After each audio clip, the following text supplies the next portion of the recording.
Good morning class. तो आज हम लोग लेकर आए हैं आपके लिए सीडीपी के तहत एक बेहतरीन चैप्टर जिसका नाम है सोशलाइजेशन। देखिएगा, सोशलाइजेशन जिसको हिंदी में आप लोग कहते हैं सामाजिकरण।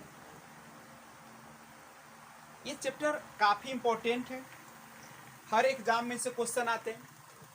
अगर आप केबीएस देते हैं, एनबीएस देते हैं, यूपी टेट देते हैं या बीटेट देते हैं, सीटेट देते हैं या किसी भी प्रकार का टेट्स एग्जाम देते हैं, ये सभी में इंपॉर्टेंट है। देखिए, क्योंकि सामाजिकरण आप जब बच्चों के जाएंगे पढ़ाने के लिए तो उसमें सामाजिकरण का होना बहुत जरूरी है। यानी बिना समाज के किसी भी बालक का अस्तित्व संभव नहीं। चूंकि एक बड़ा अच्छी कहावत है, लोकोक्ति है कि man is a social animal. Animal का मतलब यहां जानवर से नहीं है, जीव से। मनुष्य जो है से कैसा प्राणी है? सामाजिक प्राणी। ये कौन कहा था? अरिस्टोटल ने कहते हैं, अरिस्टोटल, जिसको अरस्तु आप लोग कहते हैं। अरस्तु ने कहते कि man is a social animal. मनुष्य जो होता है एक सामाजिक प्राणी। वो कहां पे रहता है? समाज में रहता है। समाज के साथ जीना है, समाज के साथ आपसी लेन देन होती है और समाज में ही वह अपने सारे गुणों का क्या करता है? वो विकास करता है। क्या बिना समाज के या तो मानव रहता है या अगर वह मानव है तो समाज की आवश्यकता पड़ेगी, और बिना अगर समाज के बिना वह रह रहा है तो इसका मतलब है या तो देव है नहीं तो दानव। करेक्ट है। अब यहां से एक बात बता दूं कि बाई बर्थ, अगर हम बाई बर्थ का मतलब होता है जन्म से जो होते हैं जितने भी प्राणी हैं दुनिया का, सब कैसा होता है? सोशल होता है। कैसा होता है? सोशल, यानी सामाजिक होता है। क्योंकि समाज के साथ उठना है, समाज के साथ बैठना है। अब उठना बैठना मतलब बैठ मत जाइएगा। उठना बैठना का मतलब है उसके संपर्क में रहते हैं, उसके हाव भाव को जानते हैं। लेकिन ऐसा कोई व्यक्ति नहीं है एंटी सोशल। क्या जन्म से कोई ऐसा प्राणी होता है जो असामाजिक हो? अच्छा बताइए, जन्म के समय बच्चा न तो जब बच्चे का जन्म होता तो उस समय बच्चा जो होता है, बच्चा न तो सामाजिक प्राणी है और न तो क्या होता है? असामाजिक प्राणी होता है। बच्चा जन्म के समय नेचुरली देखा जाए तो वह न्यूट्रल होता है, उसको कोई चीज से लेना देना नहीं होता। लेकिन जैसे ही बच्चा करीब थोड़ा सा होश आता है तो उसके बाद वह कैसा रहता है? शुरुआत में सामाजिक, समाज को देखता है, वैसा ही व्यवहार करता है। लेकिन आप एक्सीडेंटली समझते हैं, संयोगवश कहिए या अचानक कहिए या कुछ उसके साथ घटित होता है, तब जाके बच्चा क्या बन जाता है? एंटी सोशल बनता है। मान लीजिए कि आप आराम से घर पे रह रहे थे, लेकिन अगर कोई आपको बार बार तंग करना शुरू कर दे, नहीं आपके साथ कोई जबरदस्ती करना शुरू कर दे, तो क्या उस समय मनुष्य सामाजिक रह जाएगा? वो क्या बन जाता है? असामाजिक। तो हमारे समाज में जो असामाजिक तत्व जन्म लेता है तो कहां से लेता है? क्यों लेता है? क्योंकि कहीं ना कहीं इसमें खामियां किसकी होती है? समाज। या तो आपने उस तरह का शिक्षा बच्चे को नहीं दिया, या आपने समाज से बच्चे को काट कर रखा, या आपने सहयोग की भावना नहीं सिखाया, और या आपने उसको टॉर्चर किया। देखो, हर चीज का एक हद होता है। अगर आप उस हद से पार कर जाइएगा ना, तो बर्दाश्त से अगर पार कर जाएगा तो वह जो है सामाजिक गुण को कोई भी आदमी क्या कर देता है? खो देता है और असामाजिक बन जाता है, और उस हालात में वो कुछ भी कर सकता है जिसकी हम लोग कल्पना भी नहीं करते। तो अब यहां से एक चीज बात कर सकते हैं कि समाज जो है, हमारा समाज क्या करता है? तो हमारे जीवन को जीने लायक बनाता है। नहीं, ये कौन बनाता है?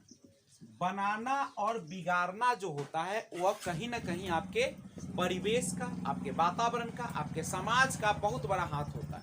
और उसमें सबसे बड़ा अगर हाथ किसी का होता है तो आपके परिवार का होता है, आपके माता पिता का। अगर माता पिता जो है असामाजिक है तो कभी हम कल्पना नहीं कर सकते हैं कि बच्चे जो होंगे वो कभी भी अच्छे संस्कार वाले हों। नहीं, बच्चा को तो जैसा कीजिएगा वैसा करता है। जैसे मान लीजिए कि आपके घर में बच्चे हैं, तो अगर आप पति और पत्नी दोनों खाना बनाते मिलजुल कर, तो लड़का हो या लड़की हो क्या करेगा, वो भी खाना बनाएगा और आपको उदाहरण भी दे देता है, नहीं कि देखिए मेरे मम्मी पापा दोनों बनाते हैं। नहीं, ऐसा होता है। जैसे मैंने पड़ोस में देखा है कि छोटा सा बच्चा, एक लड़का एक लड़की, तो लड़का और लड़की दोनों खेल रही थी, छोटी सी है 4 साल की होगी और लड़का भी तो खेल रही थी। तो लड़की जो थी छोटी सी, वो कहती कि खाना हम बनाएंगे, तो लड़का कहता है कि नहीं, मेरे घर में मम्मी भी खाना बनाते हैं और पापा भी, इसलिए हम भी बनाएंगे। नहीं, तो हम भी बनाएंगे इसका मतलब है, तो लड़की भी कहती है हाँ हमारा घर में बनाते, इसका मतलब देखा है वो भी दोनों, तब वो मान जाता है कि यह लड़का लड़की का काम नहीं है। तो उससे क्या होता है कि अच्छे संस्कार का भी क्या होता है, डेवलपमेंट होता है।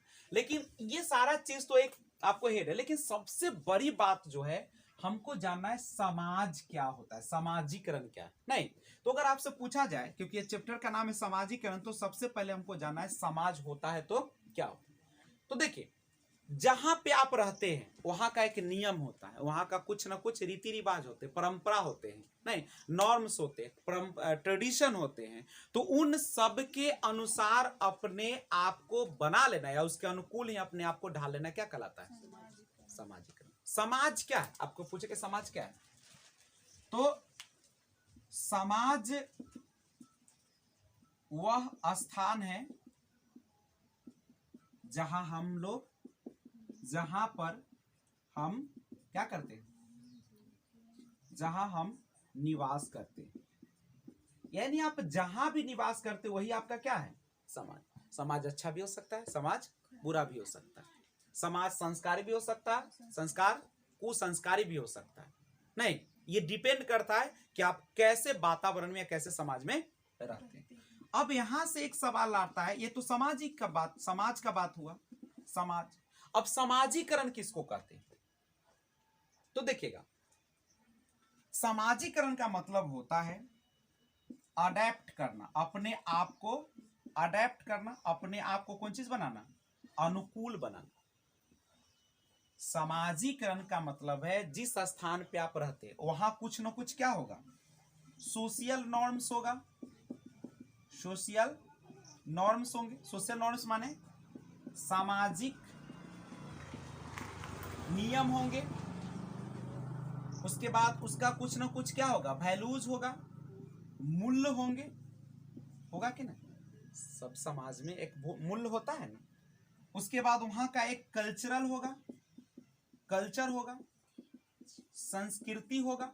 संस्कृति क्या होता है, जो आपके माता पिता जो या आपके पूर्वज जो करते आ रहे हैं वही आप कर रहे हैं, तो वही आपकी क्या है, संस्कृति। संस्कृति होती है हमारी पीढ़ी दर जो पीढ़ी चली आ रही है उसी को पालन करना, क्या कहलाते हैं संस्कृति। हम लोग कहते हैं कि लड़की संस्कार, इसका मतलब क्या है, संस्कारी का मतलब उसके माता पिता, उसके दादा दादी, परदादा परदादी सब जो था एक सिस्टम से आए, अच्छे से रहे, अभी तक तो कोई शिकायत नहीं है, तो संस्कारी उसी को कहते हैं। संस्कार कहां से आती है, हमारे पूर्वजों से आती है। सभ्यता कहां से आती है, सभ्यता अभी जो अभी जी रहे वो है। तो अभी शादी विवाह में क्या देखा जाता है, संस्कार देखा जाता है कि सभ्यता देखा जाता है, सभ्यता देखा जाता है। अभी तत्काल नहीं कि कैसा है। आप पहले वाला, पहले जब शादी होती थी तो लोग क्या करते थे, पूर्वज को देखते, लड़की कितना भी सुंदर हो, कितनी भी गुणवान हो, कोई मतलब नहीं है, वो पीछे अगर खराब है तो शादी नहीं होती थी। लेकिन आजकल ऐसा नहीं है, कोई मतलब नहीं, लड़की ठीक है ना, चल रहा है, बाप माँ कैसे नहीं, छोड़ दो, जा दो, लड़की रखे केवल। तो कल्चर, संस्कृति। तो देखो समाजीकरण, अगर आपसे कोई समाजीकरण का परिभाषा पूछे तो आप समाजीकरण का परिभाषा क्या दीजिएगा, तो दीजिएगा कि हर स्थान का, यानी नहीं, या लिखेंगे कि जहां पर हम रहते हैं वहां की रीति रिवाज, परंपरा, मूल, संस्कृति, या कह सकते हैं रहन सहन, नियम कानून एवं उस परिवेश के अनुसार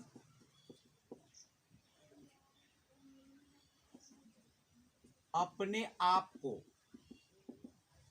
क्या कर लेना, अपने आप को अनुकूल बना लेना या ढाल लेना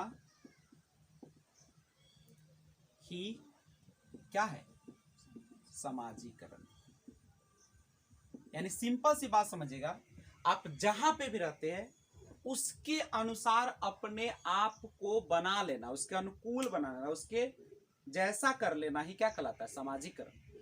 हम कैसे कहें कि आप सामाजिक प्राणी हैं?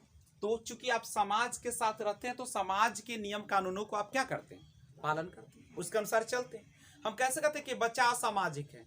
जब समाज के बनाए गए नियम कानून के अनुसार वो नहीं चलता है, रीति रिवाज। मान लीजिए कि अभी काली पूजा है और काली पूजा हो रहा है, अब कोई इधर इधर पूजा हो रहा है, अनेकारी कोई क्या कर दे, उल्टा करवाने लगे, लोगों को काटने उठने लगे, पूजा जाना माने चाहे जाके वहां पीढ़िए पर कूदे लगे, तो उसको हम लोग क्या कहेंगे, असमाजिक। लेकिन क्या वह कूद रहा है तो क्या वह एक तरीके से क्या कोई पाप तो नहीं कर रहा है? लेकिन हो सकता है कहीं पे ऐसा भी होगा कि काली पूजा में ओकरा पीढ़ी पर कूदता होगा सब, माने मान लिया जाए, धर्म के बारे में हम नहीं बोल रहे, दिल से मत लीजिएगा, कह रहे कि क्या वैसा भी तो समाज होगा जहाँ पे आराम से खूब शराब और एकदम मांस मछली खा के तब पूजा करता होगा? ऐसा भी हो सकता है ना।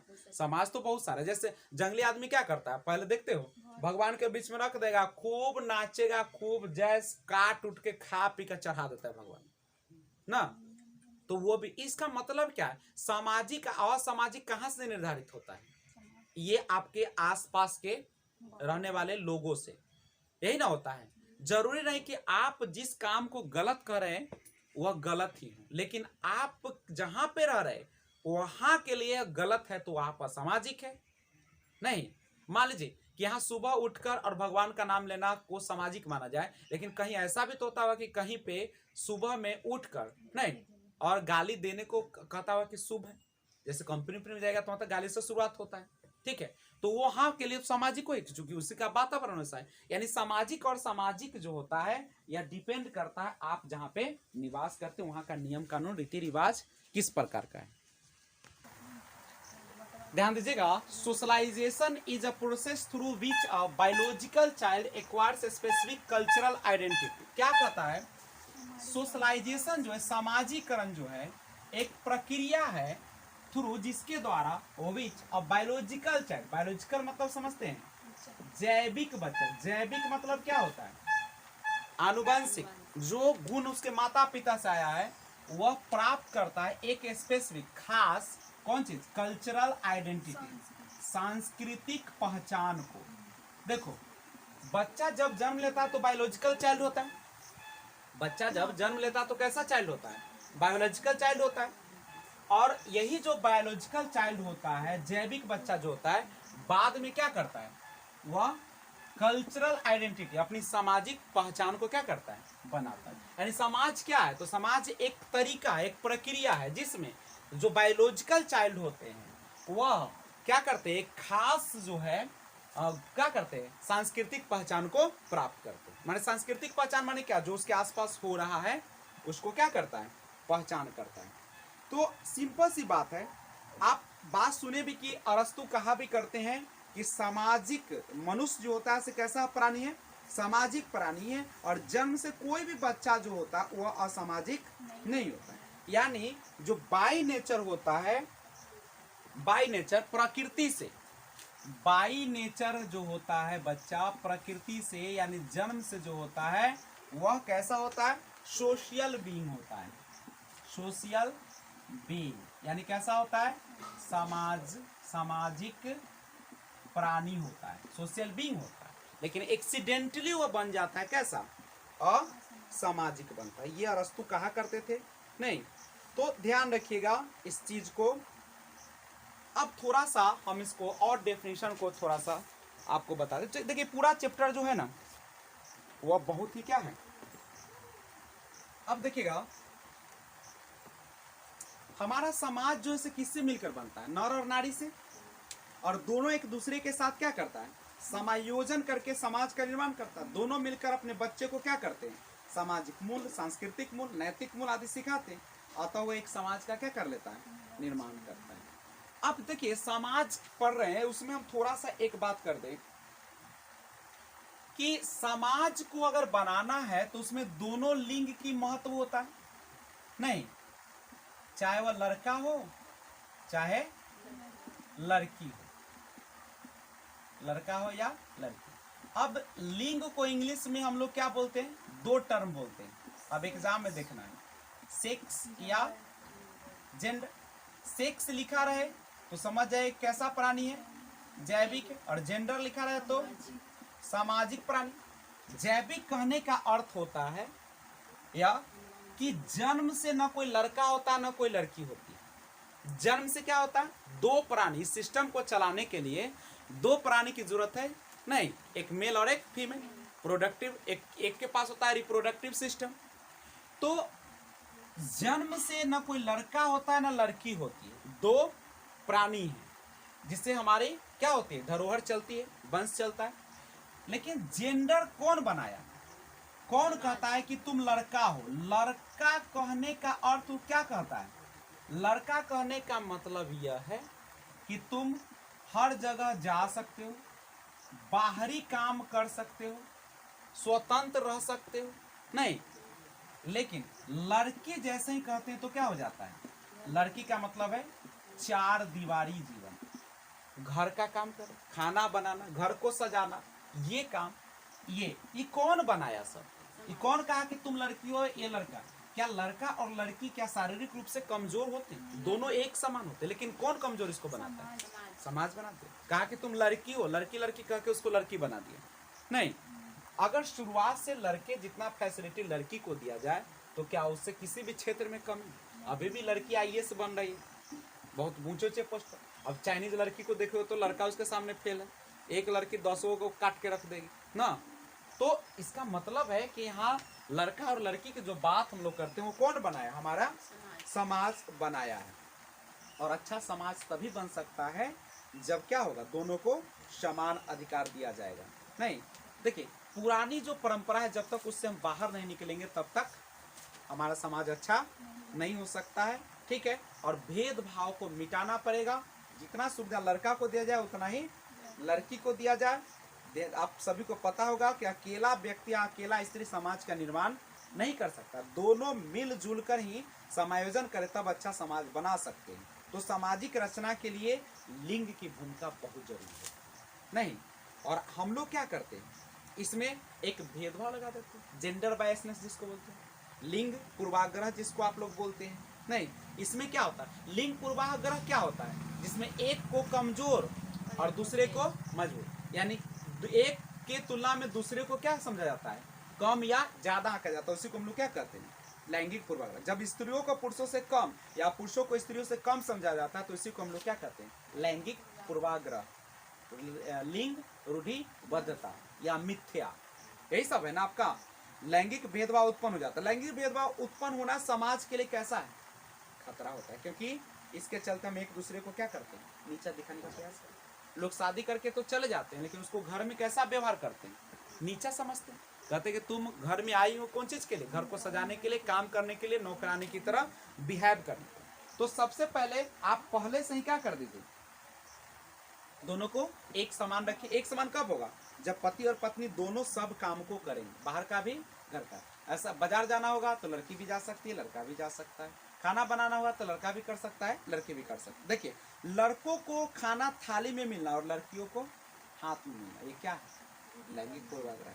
लैंगिक पूर्वाग्रह रूढ़िबद्धता को जन्म देते हैं, जिससे आने वाली समाज की धारणा बन जाती है और स्त्रियों का स्तर क्या हो जाता है? निम्न। और तो हम कह सकते हैं कि लैंगिक पूर्वाग्रह के लिए समाज के लिए अच्छा है या नहीं? नहीं। अच्छा, अब कौन से कारक है जो लैंगिक पूर्वाग्रह को जन्म देते हैं? हमारे समाज में बहुत सारे कारक है जो कि लैंगिक पूर्वाग्रह को जन्म देते हैं। सबसे पहले इसकी शुरुआत कहाँ से हो जाती है? घर से होती है, परिवार से हो जाती है। और परिवार से कौन करता है? माता एवं पिता से शुरुआत होते हैं। यानी पिता समझते हैं माता को गुलाम रखना, और माता उस समय कुछ कर नहीं पाती। माता हर जगह घूम नहीं सकती है, पिता हर जगह घूम सकता है। माता को डांटा जाता, फटकारा जाता है, काम जबरदस्ती करवाया जाता है, नौकरानी जैसा बिहेव किया जाता है, लेकिन पिता स्वतंत्र होते हैं। पिता किसी के साथ घूमे तो अच्छा, और माता किसी के साथ एक बाजार चली गई तो हो गया बवाल। नहीं, तो जब बच्चा यह देखेगा तो वह भी यही काम ना सीखेगा। इसके लिए जिम्मेदार हमारे टेक्स्ट बुक भी है। जब किताब खोलते हैं तो किताब में देखिए कि लड़की जो है वह थाली साफ करती है, और लड़का क्या करता है, लड़का बगल में जाके क्रिकेट खेलता है। तो यही से तो हमारा उत्पन्न हो जाता है लैंगिक पूर्वाग्रह। घर में भी देखिएगा, लड़की को लड़के का मच्छरदानी लगाने के लिए, बिछावन साफ करने के लिए कहता है, लेकिन और लड़का को क्या करता है, फ्री छोड़ दिया जाता है। तो लैंगिक पूर्वाग्रह होता है, जो कि हमारे क्या वो माता पिता क्या अपने बच्चे को अच्छा बना रहे हैं? नहीं। अरे लड़का हो तो लड़का भी खाना निकाल सकता है, लड़का भी थाली धो सकता है, नहीं तो ये होना चाहिए, लेकिन ऐसा नहीं करिएगा तो लैंगिक पूर्वाग्रह को। अब लैंगिक पूर्वाग्रह के जन्म देने में बहुत सारे कारक जिम्मेदार हैं, जैसे सामाजिक धार्मिक कारक है। आप सभी को पता है कि समाज किस पर चलता है, धर्म पर आधारित होता है, और धर्मों में पाया जाता है कि लड़कियों को बाहर जाने की अनुमति नहीं होती है, और धर्म उस लड़कियों को स्वीकृति नहीं देता कि अपने घर से दूर जाकर पढ़ाई भी कर सके। ये कौन बताता है? धर्म। आर्थिक समस्या, अब देखो अगर कोई परिवार आर्थिक समस्या से जूझ रहा है तो लिंग विभेद बढ़ जाता है। कितना भी अच्छा परिवार हो, अगर परिवार की हालत ठीक नहीं है, अगर पढ़ाने का मौका भी देगा तो सबसे पहले किसको प्राथमिकता देता है? लड़का को, और बाद में लड़की को, नहीं, जिसकी वजह से लैंगिक भेदभाव। दोष युक्त पाठचर्या, समाज में स्त्रियों को निम्न स्तर जो होता है हमारे इतिहास से आया है। नहीं, आप सभी को पता है कि इतिहास में अक्सर दिखाया गया है कि राजा बनते थे, स्त्री नहीं बनता था। कौन बनता था? पुरुष प्रधान। और उस वहां से ठीक है, और दोनों स्तर का सामना, लेकिन ऐसा नहीं होना चाहिए, ठीक है, कुछ नहीं, पुरुष सब कुछ है तो माता स्त्री भी सब कुछ है, दोनों को समान अधिकार। स्त्रियों का निम्न स्तर क्यों हुआ जानते हैं? क्योंकि पहले जो होती थी, लड़की को स्कूल नहीं भेजा जाता था, माता पिता कभी नहीं चाहते उसकी बेटी आगे बढ़े तथा ना और वह पढ़ सके। अशिक्षित माता पिता में ज्यादा पाया जाता है। अशिक्षित माता पिता होने की वजह से शिक्षा का महत्व नहीं होता, वो ये नहीं समझ पाते कि लड़की को पढ़ाते हैं तो कितना अच्छा होगा, वो भी घर परिवार कितना अच्छा चलाएगी। और सबसे बड़ा कारण लड़कियों का जल्दी से शादी कर देना। 12-13 वर्ष की उम्र में शादी कर दी जाती है स्त्रियां, और उस पढ़ाई के लिए जिस समय उसको पढ़ना चाहिए उस समय माँ बन जाती है, और जिसकी वजह से पढ़ाई में ध्यान नहीं लगा पाती है। और माता पिता को लगता है कि लड़की को पढ़ाने से हमारा कोई फायदा भी होने वाला, लेकिन वो भूल जाते हैं कि उसके घर में भी जो बहू आएगी वह लड़की ही आएगी। जब तुम ऐसा भेज रहे हो तो तुम्हारे घर में भी वैसी आएगी, और जब आएगी तो घर भी नाश होगा और तुम भी नाश होगा। महिला शिक्षिकाओं की कमी, स्कूल में जो है से ज़्यादा महिला शिक्षिका होनी चाहिए। महिला शिक्षिका होने से क्या फायदा होता है कि कोई भी अपनी बेटी को वहाँ पे भेजता, क्योंकि अभी संस्कार में बहुत सारे ऐसे चलन आ गए हैं जिसके कारण माता पिता जो है वो अपनी लड़की को वैसे स्कूल में नहीं भेजना चाहती जहाँ पे पुरुष ज़्यादा शिक्षक रहते हैं। नहीं, मनोवैज्ञानिक तो होना चाहिए कि स्कूल में भी लड़कियाँ ज़्यादा टीचर बने। अधिकांश कोशिश करना चाहिए शिक्षक कौन बने? लड़कियाँ। मनोवैज्ञानिक समस्या भी, कभी कभी लड़कियों की मनोवैज्ञानिक समस्या भी होती है, उनकी धारणा न पढ़ने वाली हो जाती, अपने माता पिता को देख रेख कर मनोधारणा बन जाती। जैसे वो समझते हैं मेरे माता पिता न पढ़े का जीवन नहीं गया, तो हम भी नहीं पढ़े। और माता पिता भी उदाहरण दे देते हैं कि हम न पढ़े तो मेरा जीवन न गया। अरे कैसा गया सब तुम न जानती हो क्या? एक पढ़े और अनपढ़ में क्या अंतर? अच्छा, इसका सबसे बड़ा अच्छा उदाहरण तब मिलता है जब किसी की बहू आती है और उसका जो होते सास ससुर जो होते अनपढ़ होते हैं, तो गाली गलौज से परिवार चलता है। उसको क्या कहना है क्या करना है ऐसा बहुत मुश्किल होता है। इसलिए लड़की को तो शादी करना चाहिए तो वैसे सास ससुर होना चाहिए जो पढ़ी लिखी हो अच्छी, तभी उसको इज्जत मिलेगा। अगर अनपढ़ वैसा हो, अनपढ़ अगर माता पे सास ससुर हो तो उस परिवार में बेटी को कभी नहीं भेजना चाहिए, क्योंकि उस घर के हालात क्या होते हैं? बहुत ही खराब होते हैं, और बहुत रोना पड़ता है उस घर में, क्योंकि वो कभी नहीं समझते हैं कि इसका क्या अधिकार है। बाहर भी जाइएगा तो 20 बात कहेगा, खर्च भी नहीं ना। सांस्कृतिक समस्या भी है। प्राचीन समाज से प्रेरित व्यक्ति भी लड़की को शिक्षा देने के पक्ष में नहीं था, न पढ़ाया जाता था। व्यक्तित्व कारक होता है, लड़का और लड़कियों का व्यक्तित्व अलग अलग होता है। नहीं, लड़कियों में प्रायः संवेगात्मक विकास ज्यादा पाया जाता है, लड़कियां प्रायः कोमल सहन करने वाली पाई जाती है, और दोनों का व्यक्तित्व अलग अलग होने की वजह से भी उनमें लैंगिक भेदभाव उत्पन्न हो जाता है। अब लैंगिक भेदभाव उत्पन्न अगर हुआ है तो उसको समाप्त करने में सबसे बड़ा अगर किसी का योगदान होगा तो उसके शिक्षक का होगा। नहीं, अध्यापक को ऐसा वातावरण स्थापित करना चाहिए जिससे कि कक्षा में दोनों वर्गों को क्या किया जाए, समान रखा जाए। अध्यापक को कोई भी भेदभाव नहीं करना चाहिए। अध्यापक ऐसा उदाहरण प्रस्तुत करे जो लड़कियों के संदर्भ में भी हो और लड़के के संदर्भ। अध्यापक की छुआछूत, अनुसूचित जनजाति धारणा आदि को खत्म करने का प्रयास करना चाहिए, जिससे बच्चों का मनोबल क्या हो जाएगा, बढ़ेगा।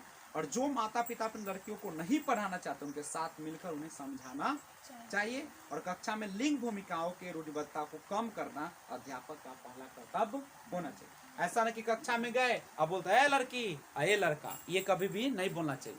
ये लड़का और लड़की बोलने का मतलब है कि आप लैंगिक क्या करते हैं, रूढ़िबद्धता को बढ़ाते हैं। नहीं, तो इस चीज को आप लोग ध्यान में रखिएगा, समझे। तो लैंगिक रूढ़िबद्धता को अगर कम करना है तो उसमें सबसे बड़ी भूमिका जो होती है किसकी होनी चाहिए, शिक्षकों की होनी चाहिए। स्क्रीनशॉट लीजिएगा। तो आगे हम लोग बढ़ते हैं। अब आइए इसी में थोड़ा सा क्लास को और आगे ले चलते हैं, काफी इंपॉर्टेंट चैप्टर है यह।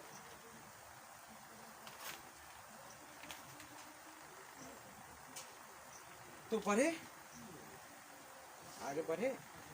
अब हम लोग आज देखेंगे समाजीकरण के प्रकार।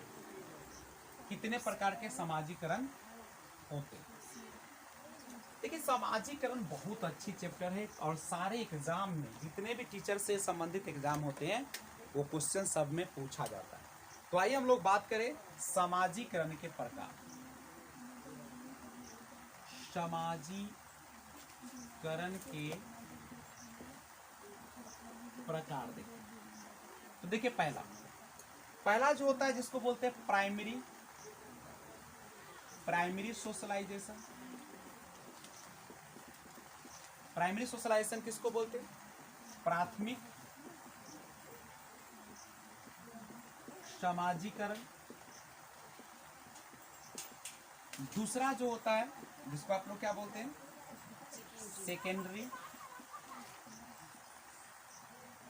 सेकेंडरी सोशलाइजेशन, यानी इसको क्या बोलते हैं हिंदी में, गौण या द्वितीयक समाजीकरण। तीसरा जो होता है वो होता है एंटीसिपेटरी सोशलाइजेशन। एंटीसिपेटरी का मतलब क्या होता है, एंटीसिपेट का मतलब होता है हिस्सा लेना, एंटीसिपेटरी। चौथा जो होता है डेवलपमेंटल सोशलाइजेशन, विकासात्मक समाजीकरण। और जो पांचवा होता है जिसको बोलते हैं रीसोशलाइजेशन।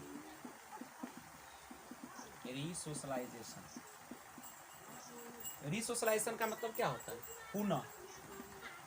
पुनः समाजीकरण। और डेवलपमेंटल, विकासात्मक समाजीकरण। और एंटीसिपेटरी का मतलब होता है, एंटीसिपेटरी मान होता है हिस्सा देने वाला। इसका हिंदी होगा तो आप बताइएगा या देख लीजिएगा। तो अब हम लोग बात करते हैं सबसे पहले प्राइमरी सोशलाइजेशन। एक एक करके हम लोग देखना शुरू करते हैं। प्राइमरी सोशलाइजेशन, सबसे पहले स्क्रीनशॉट लीजिए इसका। तो आइए एक एक करके डिस्कशन करते हैं। सबसे पहले हम लोग बात करेंगे प्राइमरी सोशलाइजेशन, यानी इसको हम लोग मुख्य समाजीकरण भी कहते हैं। ठीक है, मुख्य या प्राथमिक समाजीकरण। देखिएगा, जो प्राइमरी सोशलाइजेशन होता है, मुख्य जो समाजीकरण होता है, उसमें कौन शामिल होता है, परिवार। यानी परिवार जो होता है उसको हम लोग कहते हैं मुख्य समाजीकरण। और इस परिवार को हम लोग कहते हैं मिनिएचर ऑफ सोसाइटी, यानी समाज का कौन चीज है, परिवार, छोटा रूप है। परिवार भी एक समाज है, लेकिन समाज का एक कैसा रूप है? छोटा रूप है। तो अगर पूछेगा कि प्राइमरी सोशलाइजेशन क्या है, तो बताइएगा कि प्राइमरी सोशलाइजेशन जो होती है वह कौन होती है शामिल? इसमें परिवार शामिल होती है। नहीं, परिवार, और इसमें जो सेकेंडरी रोल कौन अदा करता है?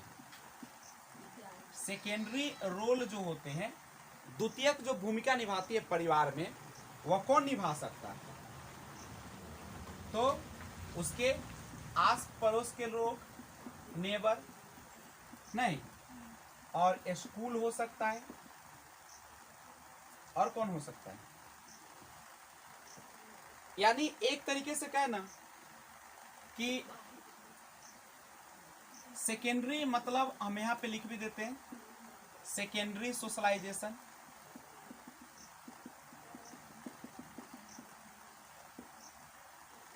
गौण या द्वितीयक सामाजिक।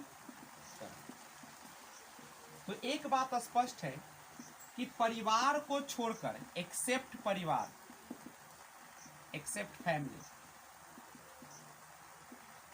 परिवार को छोड़कर जो कुछ भी है वह सब कौन होगा? गौण सामाजिकरण होगा। तो ऑप्शन में जरूर देखिएगा, जिसमें भी फैमिली रहेगा उसको आप क्या मानिएगा? प्राथमिक और या मुख्य, और जिसमें नहीं रहेगा वो कौन हो जाएगा? द्वितीयक यानी सेकेंड। और द्वितीयक में कौन कौन आ सकता है? सेकेंडरी में पड़ोसी, स्कूल आ सकता है, पीयर ग्रुप आ सकते हैं। पीयर ग्रुप मतलब समवयस्क, समान उम्र वाले आ सकते हैं। नहीं, इसमें सारे लोग शामिल हो जाएंगे। केवल सेकेंडरी में किसको छोड़ देना है?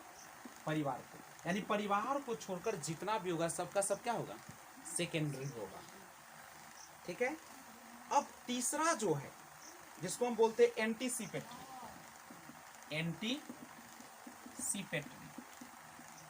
एंटीसिपेटरी सोशलाइजेशन क्या होता है, इसके बारे में थोड़ा सा जानिए। एंटीसिपेटरी का मतलब होता है आप किसी ग्रुप में शामिल होना चाहते हैं। एंटीसिपेटरी, जैसे मान लीजिए यहाँ पे कुछ बच्चा खेल रहा है, यहाँ ग्रुप है बच्चे का, और अगर आप इसमें शामिल होना चाहते हैं तो आपको क्या करना पड़ेगा? अपने अंदर के जो भी इच्छा है उसको मारना पड़ेगा और उसके जैसा बनना पड़ेगा। यानी एंटीसिपेटरी सोशलाइजेशन वैसा सोशलाइजेशन है, सामाजिकरण का प्रक्रिया है, जिसमें हम लोग अपनी इच्छाओं को मारकर सामने वाले की इच्छा के अनुसार काम करना शुरू करें। बच्चा का जिस प्रकार का यहाँ ग्रुप का माहौल होता है उसी प्रकार से हम भी उसमें ढल जाते हैं। तो उसको हम लोग क्या कहते हैं? Anticipatory socialisation. मतलब मान लीजिए कि आप गांव में हैं, आपको शहर में जाना है, आपको वहां पे रहना है, तो कैसे रहिएगा? वहां के जैसा कल्चर उसके अनुसार अपने आप को ढाल लीजिए।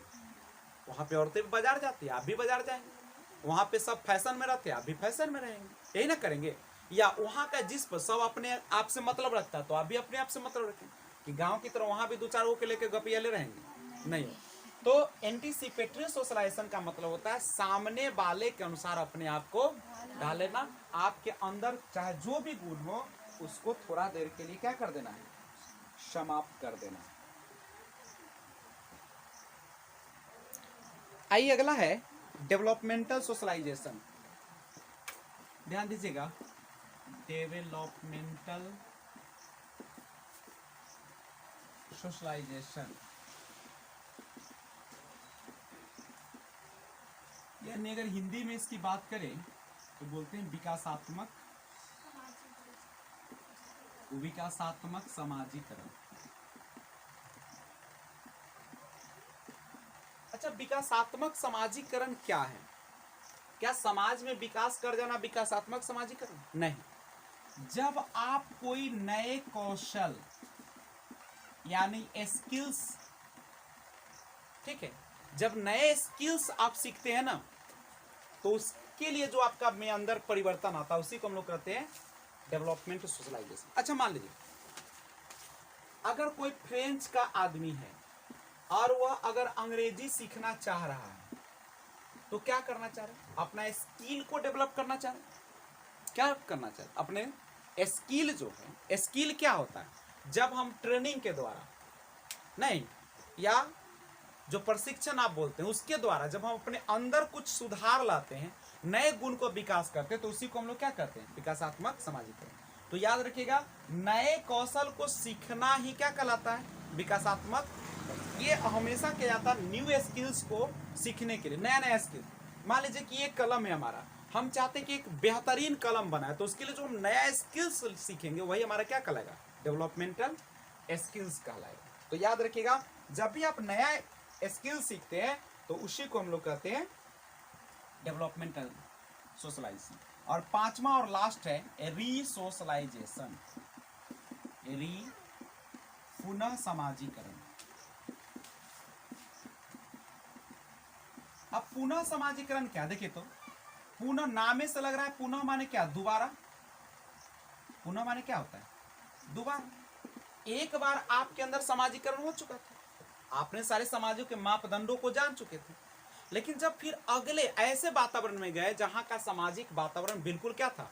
बदला हुआ था, तो उसके लिए जो आपने बदलाव लाया उसी को हम लोग क्या कहते हैं? पुनः समाजीकरण। अच्छा, बात करते हैं, जैसे मान लीजिए कि आप अपने ग्रामीण या शहरी इलाका में रहते हैं, और जब आपकी बहाली कहाँ पे हो जाए? आर्मी में हो जाए, तो आर्मी का जो कुछ भी है समाज, क्या ये आम जिंदगी की तरह है क्या? वहां पर नहीं, वो बिल्कुल बदला। वहां पे क्या सिखाया जाता है? दुश्मनों को हमेशा उड़ा देना है, दुश्मनों से कभी दोस्ती नहीं करना है, आराम से खाना है, यही ना करना है, ठास के खाना है, नशा करता है थोड़ा सा, और उसको कभी भी चैन से नहीं रहने देता है। कभी गड्ढा खुदवाया तो कभी क्या करता है? घास उठवाया, बहुत सारा काम छोड़ता नहीं, एक पल भी उसको आराम नहीं। क्यों नहीं देता है? क्योंकि दिमाग अगर खाली होगा तो शैतान हो जाएगा, इसलिए उसको इतना इंगेज कर दिया जाता है कि वह अपने जिंदगी का जो मकसद वो क्या कर जाता है? भूल जाता है, और एक ही बात उसके दिमाग में भर दी जाती है, देश सेवा। नहीं, इसलिए देखिएगा, जब भी कोई फौजी बनता है, आर्मी में जाता है, तो उसको एक पल भी बैठने या सोने नहीं दिया जाता है। जितना सोने के लिए लिमिट है उतना ही सोना है, और आप सोए रहते हैं, उस समय भी घंटी बज गई तो आपको दौड़ के जाना पड़ेगा, ये ना कि आराम से मुंह हाथ धोना है। एकदम हमेशा आपका बैग तैयार रहता है, तुरंत उठाना है, आप मार के लिए चल जाना। मान लीजिए आप 12 बज रहा था, सोए हुए थे, और अभी हमला कर दिया कोई देश, तो क्या करेंगे? तुरंत जाना पड़ेगा, एकदम उसी समय उठ के भागना पड़ेगा। तो जो आपका सामाजिक है, जैसे अभी हम लोग इस गांव में रह रहे हैं, मान लीजिए बसंतपुर में रह रहे हैं, तो बसंतपुर का जो समाज है, क्या हम यहाँ से अगर चले जाए पटना में, तो क्या वहाँ का समाज ऐसा ही होगा? तो अपने आप में क्या कीजिएगा? बदलाव आप। लेकिन यहाँ तो थोड़ा सा है, लेकिन आप डायरेक्ट आर्मी में चले जाते तो पूरा वहाँ का समाज चेंज है। आपको सामान भी लेना है तो वहीं पे दुकान है, परिवार को वहीं रखिए, स्कूल भी वहीं, सब कुछ वहीं, अलग जाने की क्या जरूरत है? तो उसके अनुसार अपने आप को, यानी जो आपके अंदर एक समाजीकरण हो गया था, जैसे यहाँ पे पूजा पाठ करना है, नहीं, आपका नैतिक मूल है, परंपरा है, रीति रिवाज है, सब यहाँ चल रहा था, लेकिन जैसे आर्मी में गया तो सब चेंज हो गया। क्या हो ना गया? तो जो आपका पहले से समाजीकरण हो गया था, उसमें जो पूरी तरीके से बदलाव हो गया, उसी को हम लोग क्या कहते हैं? रीसोशलाइजेशन, पुनः समाजीकरण। यानी एक बार जो समाजीकरण हो गया था, और उसमें हम लोगों को अब क्या करना पड़ता है? पूरी तरीके से बदलाव करना पड़ता है, जिसे हम लोग रीसोशलाइजेशन कहते हैं। नहीं, तो इस चीज को आप लोग ध्यान में रखेंगे। अब यहां से एक बात और करते हैं, एक है, सबसे पहले इसको स्क्रीनशॉट ले लिए हैं, तो आगे हम बढ़ते हैं। इसमें तो कुछ है नहीं। डेवलपमेंटल सोशलाइजेशन में आप लिखना चाहते तो लिख लीजिएगा कि नए कौशल को विकास करने के लिए, नए कौशल सीखने के लिए जो समाजीकरण होता है वही हमारा क्या कहलाता है? विकासात्मक। यानी डेवलपमेंट सोशलाइजेशन जो होता है नए गुण को सीखने के लिए होता है, और रीसोशलाइजेशन में क्या होता है? पहले से जो आपके अंदर समाज का विकास हो गया था उसमें पूरी तरीके से बदलाव कर देना ही क्या कहलाता है? रीसोशलाइजेशन कहलाता है। अब थोड़ा सा हम लोग देखेंगे, इसका महत्व के बारे में जानते हैं। समाजीकरण, आखिर हम लोग बच्चे में समाजीकरण की प्रक्रिया क्यों पढ़ाते हैं? समाजीकरण का गुण क्यों विकास करते? कुछ तो होगा ना। तो देखते हैं importance of socialisation. Importance of socialisation यानी समाजीकरण का महत्व। अब समाजीकरण का महत्व देख, क्या महत्व है आप ही लोग सोचिए कि समाजीकरण हम लोग जो समाजीकरण जो करते हैं बच्चों का, क्यों करते हैं? तो सबसे बड़ा बात कि मनुष्य एक कैसी प्राणी है, सोशल बीइंग है, एक सामाजिक प्राणी है। और जब सामाजिक प्राणी है तो क्या करना पड़ेगा, सोशल जो नॉर्म्स है, समाज की जो मान्यता है, उसको क्या करना पड़ेगा, पालन करना। तो सबसे बड़ा सामाजिकरण का महत्व है कि सामाजिक प्राणी है तो समाज के गुणों को सीखना क्या है। बच्चा समाज में क्या करती है, हैप्पीनेस, खुशी महसूस करती है। आपका जो खुशी का माहौल होगा, शादी विवाह पूजा पाठ या कुछ भी है, परीक्षा का तैयारी में सफलता, तो ये खुशी कहाँ मनाइएगा, समाज के साथ। और अपने अंदर ये क्या करता है, एक हैबिट्स, आदत का विकास करता है कि वैसा करना है, करता है कि नहीं। और सामाजिकरण से एक सबसे बड़ा चीज आता है कोऑपरेशन, सहयोग की भावना का विकास होता है। इससे हम लोग सीखते हैं कि एक दूसरे से मिलजुल कर और कैसे सहयोग करके रहना है, यही ना है। अब हम लोग थोड़ा सा, अब बात आती है, सबसे पहले इसको नोट कर लीजिए, सामाजिकरण का महत्व है। सबसे पहले कि आप सामाजिक प्राणी हैं तो सामाजिक गुणों को सीखना बहुत जरूरी है। और दूसरा कि आपके अंदर जो खुशियां हैं, आपके अंदर जो दुख है, वो सारा का सारा किस पर डिपेंड करता है, तो सारा जो डिपेंड करता है आपके समाज पर डिपेंड करता है, नहीं। उसके बाद हैबिट्स, आपके अंदर एक आदत डेवलप हो जाती है कि समाज में जिस प्रकार का रीति रिवाज परंपरा है उसके अनुसार बने। कोऑपरेशन सबसे बड़ा है, सहयोग की भावना, नहीं, यानी इसमें क्या होता है, बच्चे हर काम को मिल जुल कर करना सीख जाते हैं, नहीं, कोई भी काम हम मिलजुल कर करता है। दूसरी बात है कि यह जो होते हैं क्या करते हैं, ग्रुप वर्क करने का मौका मिल जाता है। प्लस सामाजिकरण होने से यह, अगर आपके सामने कोई भी समस्या आती है तो वह समाज के लोगों के साथ मिलकर हम इसको दूर कर सकते हैं। तो ये सारा चीज जो है सामाजिकरण का महत्व है। तो याद रखिएगा, सामाजिक प्राणी, खुशी, आदत, सहयोग, मिलजुल कर और समूह वर्ग की जो एक आदत विकसित होती है वह सब कहां से होती है, समाज से होती है, नहीं। तो अगर इतना आप लोगों ने जाना है तो अब हम लोग जानेंगे कि कोई ना कोई ऐसा तो है, एजेंट्स है, जो हमारे अंदर समाज के गुणों को क्या करता है, समाहित करता है। क्या सामाजिक गुण ऐसे ही बच्चे सीख जाएंगे, उसके सीखने के लिए कोई एजेंट्स चाहिए, कोई ना कोई इसका कारक चाहिए और उसी के माध्यम से सीखेंगे। आप सिंपल सा एक शादी भी देखते हैं तो उसमें देखते हैं कितने लोगों का सहयोग होता है। क्या लड़का और लड़की खुद से शादी कर लेता है, नहीं, उसमें भी कितने लोगों का सहयोग होता है। समाज, दोनों समाज के लोगों का पहले मिलान किया जाता है कि उसके समाज में कैसा, उसका रीति रिवाज कैसा, उसका परंपरा। ऐसा नहीं है कि हम अपने बच्चे को ऐसे परंपरा में दे दे जो कि हम लोग से मेल ही नहीं खाए, क्या ऐसा हो सकता है। अब भारतीय लड़कियां, लड़का जो है, क्या अफ्रीकन लड़का लड़की से शादी अगर करेगा तो उतना बेहतरीन खुश रह पाएगा, नहीं, क्योंकि वहां का कल्चर से लेकर वहां का रीति रिवाज, शरीर की बनावट से लेकर हर चीज क्या है, बिल्कुल डिफरेंट है। तो थोड़ा सा, तो अब यहां पे एक बात समझिएगा, एजेंट्स की बात करते हैं, agents of socialisation, agents of socialisation यानी सामाजिकरण के कारक।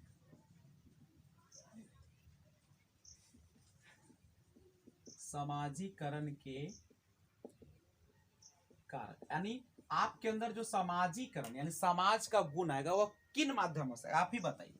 सबसे पहला जो प्रमुख है जिसके कारण हमारे अंदर सामाजिकरण का गुण विकास होता है, उसको हम लोग क्या कहते हैं, परिवार। परिवार जो होता है, बच्चा चूंकि परिवार में रहता है, माता पिता के साथ रहता है, अपने छोटे बड़ों के साथ रहता है, तो वह उसके माध्यम से समाज के गुणों को अपने अंदर समाहित करता है। और सामाजिकरण जो होता है एक मिनिएचर वर्जन होते हैं सोसाइटी का, यानी हमारे जो सोसाइटी है, जो हमारा समाज है, उसका एक छोटा रूप है कौन, हमारा परिवार। और जिसके शिक्षक जो होती है कौन होती है, माँ होती है, प्रथम शिक्षिका ना।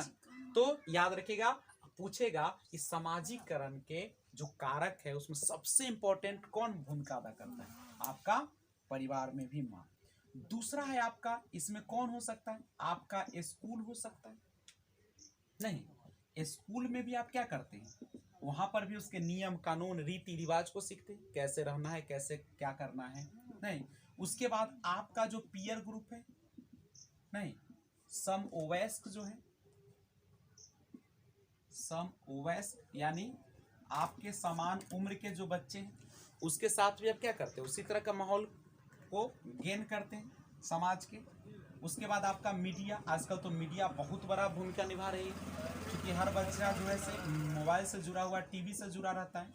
तो मीडिया, अगर मान लीजिए मीडिया जो है अगर फैशन करता है कोई एक्टर या एक्ट्रेस, तो बच्चा भी वैसा फैशन करता है, ड्रेस जैसा देखता है वो भी करने लगता है, जानता नहीं है कि वो तो पैसा कमा रहा है। मान लीजिए कि कोको कोला का प्रचार कर दिया, पेप्सी का प्रचार, तो बच्चा भी शौक से करने लगता है। अगर कोई एक्टर या एक्ट्रेस धुआं उड़ा रहा है सिगरेट का, तो वो भी उड़ाना शुरू कर देता है।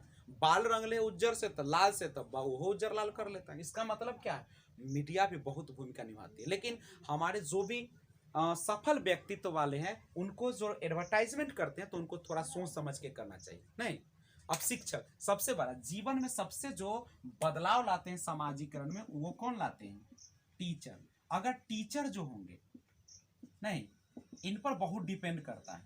एक शिक्षक को हमेशा किस रूप में रहना चाहिए, आदर्श रूप में रहना चाहिए, क्योंकि बच्चे के लिए आदर्श जो होते हैं वो उसके टीचर होते हैं। क्योंकि बच्चे स्कूल में या टीचर के संपर्क में रहते हैं तो वह भी वही स्टाइल करते हैं। कभी कभी बच्चे को देखते हो टीचर के चलने का भाव, बोलने का भाव, नहीं, सब कुछ वो क्या करता है, नकल करता है। इसका मतलब वो जीवन में उनके अनुरूप उतारता है। वो जैसा ड्रेस लगाएगा बच्चा भी उसी प्रकार का ड्रेस लगाता है, यही ना करता है। और मान लो कि कोई टीचर एकदम फैशन करने लगे तो बच्चा भी फैशन करना शुरू कर देगा। तो ये सारे चीज जो है वह एजेंट्स है जिससे हमारे अंदर किसका विकास हो जाता है, समाजीकरण का विकास होता है। तो भूमिका बहुत ज्यादा होती है मीडिया का भी। अब हम लोग थोड़ा सा एजेंट्स में देखें, लेकिन जनरली अगर हम बात करें तो सबसे बड़ा जो इसमें रोल होता है वो हमारे परिवार का और टीचर का होता है, नहीं। लेकिन देखिएगा, ये जो सामाजिकरण के ये तो बातें हैं, लेकिन सामाजिकरण के जो कारक होते हैं वो मुख्यतः दो ऐसे कारक है जो सबसे इंपॉर्टेंट होते हैं सामाजिकरण के विकास के लिए। और दो एजेंट्स कौन होते हैं, एक एक्टिव होते हैं और एक पैसिव एजेंट्स होते हैं। एक सक्रिय होते हैं और एक निष्क्रिय होते हैं। कुछ जो होते हैं आपके आंखों के सामने घटित होता है और कुछ जो होते हैं वह दिखता नहीं है लेकिन असर बच्चे पर पड़ता है। तो ये दोनों चीज को हम लोग देखते हैं, एक्टिव एजेंट्स ऑफ सोशलाइजेशन, यानी समाजीकरण के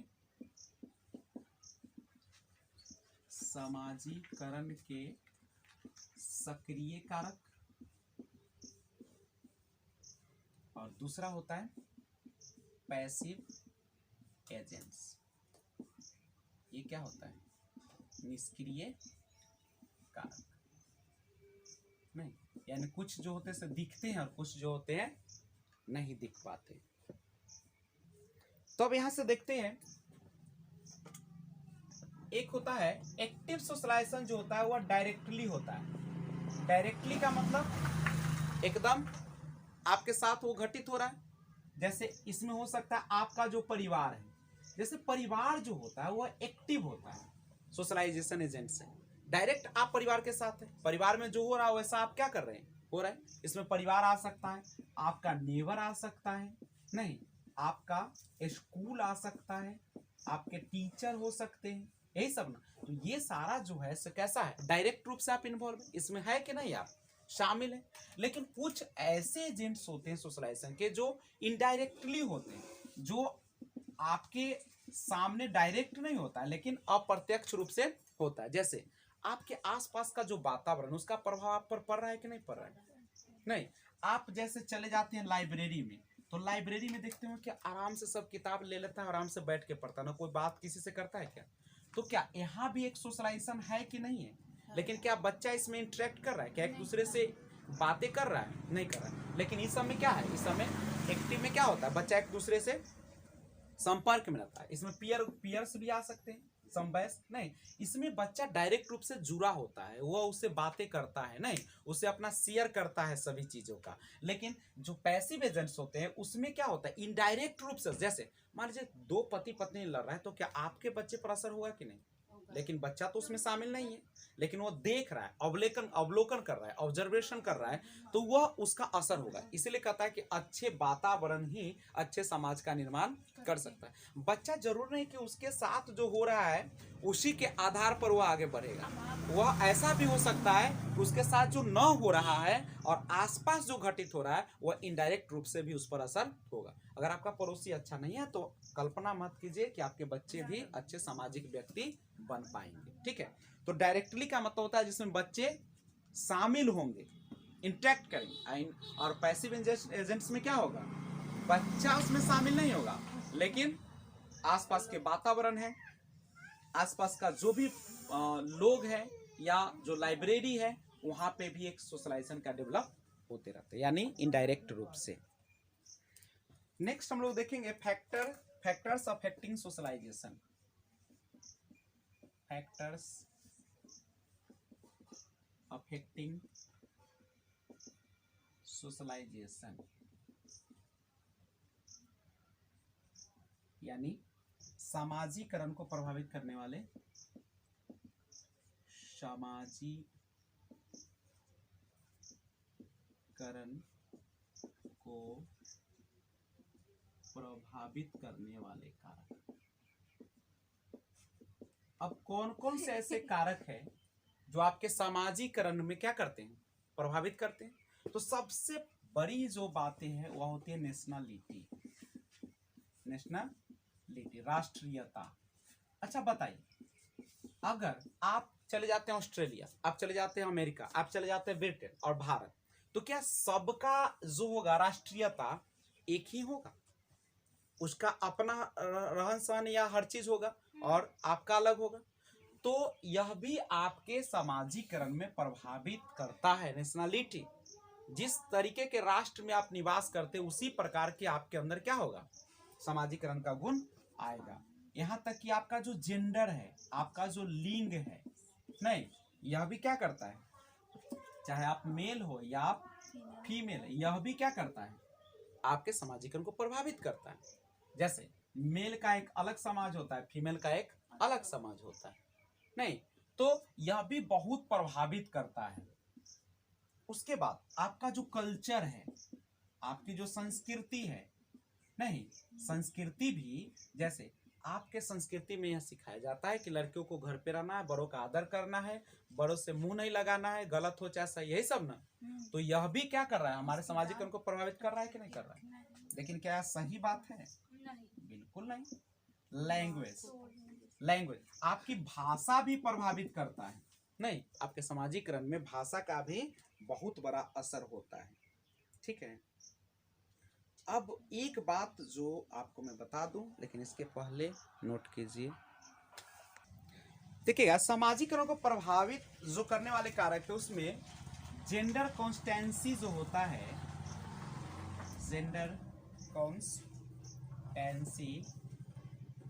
यह भी अहम भूमिका निभाती है। जेंडर कॉन्स्टेंसी, देखिएगा, ऐसे सामाजिकरण का सबसे ज्यादा अगर विकास होता है तो किस में होता है, 2 से 7 या 2 से 6 वर्ष में, जिसको आप बोलते हैं पूर्व बाल्यावस्था। चूंकि पूर्व बाल्यावस्था एक ऐसी अवस्था होती है जिसमें बच्चा क्या करता है, घर से निकलना शुरू कर देता है, आस पड़ोस में जाता है, नहीं, और उसके बाद वह अपने दोस्तों के साथ खेल के मैदान या बहुत तरह के, यानी घर से निकलना शुरू कर देता है, ज्यादा लोगों से मिलता है। तो सबसे ज्यादा अगर क्वेश्चन पूछे कि सबसे ज्यादा सामाजिकरण किस अवस्था में होती है, तो आप बताएंगे पूर्व बाल्यावस्था। अच्छा बताइए, जेंडर कॉन्स्टेंसी का मतलब क्या है? जेंडर जो होता है एक कांस्टेंट होता है, स्थिर होता है। जब बच्चा, क्या आप जेंडर को इरेवर्सिबल कर सकते हैं, परिवर्तनशील कर सकते हैं? अभी मत कहिए कि ऑपरेशन के द्वारा आजकल हो जाता है, नहीं, तो लेकिन जो नेचुरल तरीका है, क्या उसमें तुम नहीं बदल सकते? यहाँ पे लड़का और लड़की यह समझ जाती है कि लड़की लड़का नहीं बन सकता और लड़की लड़का नहीं बन सकता। लड़की जब लड़की अपने समाज में रहता है तो वो देखता है कि वो लड़की ऐसे रहती है, ऐसे घर का काम करती है, ऐसे नहीं बोलती है, तो वह उसी प्रकार के समाज का निर्माण कर लेती है।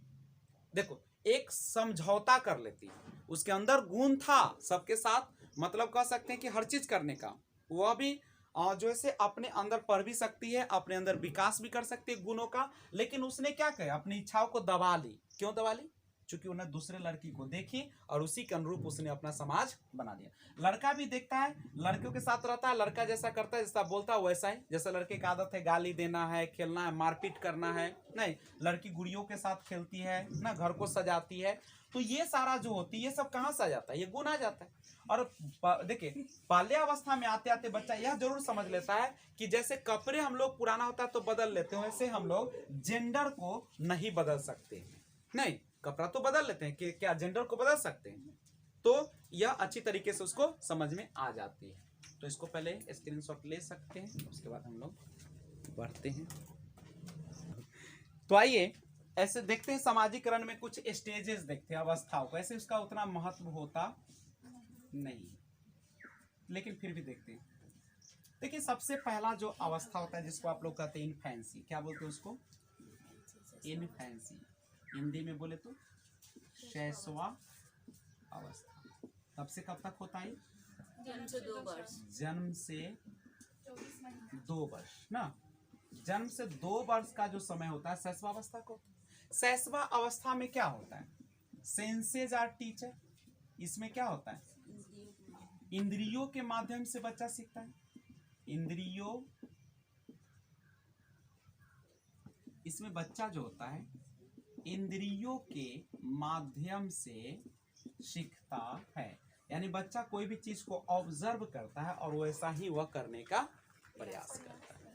ये बहुत ही नाजुक अवस्था होती है, नहीं बच्चे का, क्योंकि बच्चा इसमें दूसरे पर डिपेंडेंट होता है, वह सेल्फ सेंटर्ड होता है, स्वयं की खुशी में ही क्या करता है?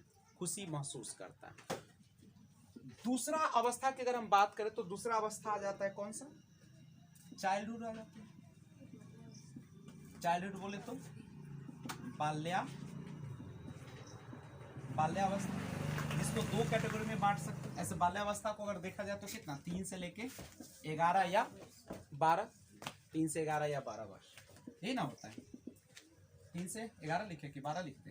3 से 11 ही ठीक है। ये अब इसको भी 2 भागों में बांटा गया, प्री चाइल्डहुड और लेटर चाइल्डहुड। प्री चाइल्डहुड मतलब होता है पूर्व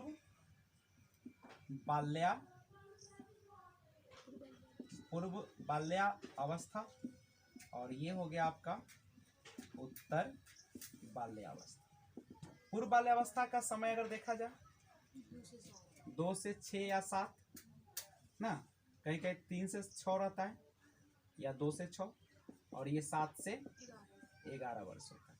अब दोनों में अंतर थोड़ा सा देखिए। प्री चाइल्डहुड, अब बच्चा जो है घर परिवार से निकल के अपने समाज के साथ, अपने दोस्तों के साथ, अपने नहीं लोगों के साथ जाना शुरू कर देता है।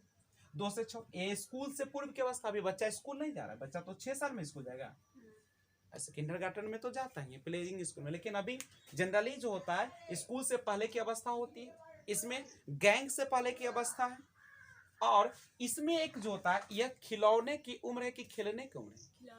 खिलौने की उम्र कहा जाता है किसको? पूर्व बाल्यावस्था। ऐसे इन्फेंसी देता है, लेकिन हम लोग इसी को मानेंगे सीटेट के अनुसार। लेटर चाइल्डहुड में क्या होता है? बच्चा जो होता है गैंग में जाना शुरू करेगा, गैंग की अवस्था है अपने, उसके बाद स्कूल की अवस्था हो गई, नहीं तो ये समूह की भी अवस्था है। और तीसरा का अगर हम बात करें तो तीसरा होता है अडोलसेंस।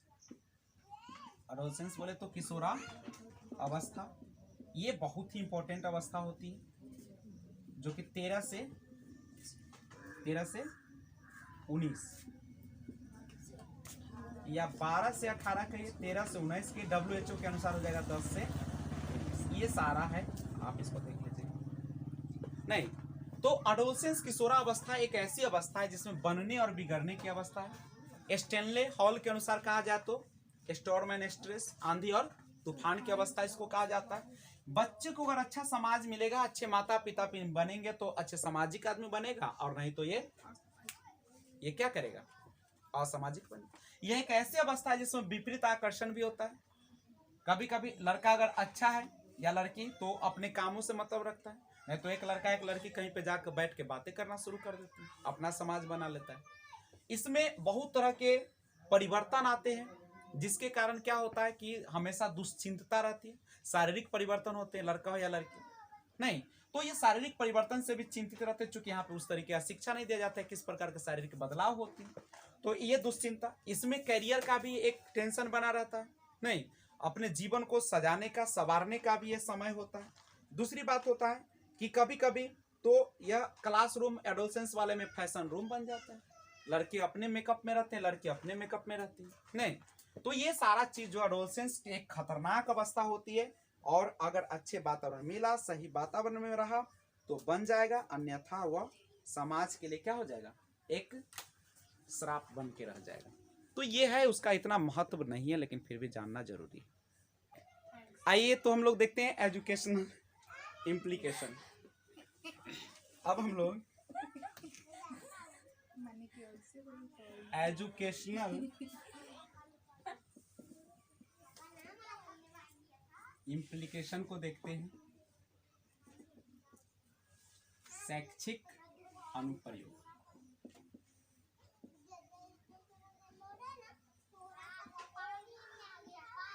आखिर शिक्षा में इसका किस प्रकार से हम लोग उपयोग कर सकते, तो सबसे पहले समझिए, बच्चे के अंदर सामाजिक गुण आना बहुत जरूरी है, और बच्चे किस समाज से आ रहे हैं उसकी जानकारी होना भी शिक्षकों को बहुत ही आवश्यक है। बच्चा जिस माहौल से आ रहा है उसको इज्जत करना है, और उसमें क्या करना है, उसी के अनुसार आपको उसको क्या करना है, शिक्षा प्रदान करना है। अब मान लीजिए कि अगर कोई बच्चा आ रहा है आर्थिक समस्या से जूझते हुए, तो हम उसको उस समस्या को क्या करेंगे, सॉल्यूशन या दूर करते हुए उसके पढ़ाई पर ध्यान। ऐसा नहीं कहेंगे गरीब का बच्चा तो भाग न पढ़ाएंगे, ऐसा नहीं करना। यानी दूसरी बात, जो असमानता है उसको भी क्या करेंगे, इससे हम लोग को सीख मिलती है कि असमानता को दूर करना है, और छुआछूत वाली बात नहीं होनी चाहिए। इसमें गरीबी और अमीरी जैसी कोई चीज नहीं होनी चाहिए। सब पर व्यक्तिगत रूप से समान रूप से ध्यान देगा, वह चाहे किसी भी प्रकार के समाज से, चाहे उसके माता पिता क्यों ही शराबी ही क्यों ना हो, लेकिन उसके बच्चे को ना कहना कि तुम्हारा माता पिता शराबी है। उसको यहाँ पे ऐसा वातावरण देना है ताकि बच्चे में किसी भी प्रकार की जो है क्या ना हो जाए, हीन भावना विकास न कर जाए, और उसके जो बच्चे की जो भाषा है उस पर भी नहीं हंसना है, उसको भी मान्यता देना है। अगर वह भोजपुरी बोलता है, वो देहाती बोलता है या घरेलू भाषा बोलता है, तो उसको भी मान्यता देते हुए हमें आगे बढ़ना है। इसका मतलब है कि इस शैक्षिक अनुप्रयोग में हम माता पिता से भी उसके संपर्क में रहेंगे, बातें करेंगे, ताकि बच्चे को हम समझ सके कि कैसा स्वभाव है, क्या है, सामाजिक किस प्रकार के रीति रिवाज से आ रहा है, किस प्रकार के सामाजिक मान्यता के साथ आ रहा है, हम उसकी भी जानकारी रखेंगे और उसको शिक्षा में उसी का अनुप्रयोग करेंगे। तो ये है शैक्षिक अनुप्रयोग। तो फिर हम लोग अगले क्लास में एक और बेहतरीन वीडियो लेकर आता हूँ, तब तक जय हिंद।